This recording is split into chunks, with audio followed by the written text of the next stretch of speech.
Meuf, avant c'était quoi les pires pratiques de beauté? Tu penses que les injections beauté d'aujourd'hui sont violentes? Attends de voir ce qu'on faisait auparavant et je peux te dire que c'était encore pire. Pour commencer, depuis l'Antiquité jusqu'au XVIIIe siècle, on utilisait du plomb blanc pour blanchir la peau, en Grèce, à Rome ou encore en Europe. Le problème, le plomb, c'est toxique.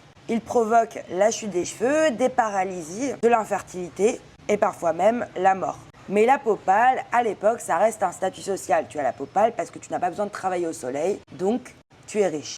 Au 19e siècle, on veut toujours un teint pur. Résultat, on avale carrément de l'arsenic pour avoir la peau claire et les yeux roses. Oui, tu avais entendu de l'arsenic.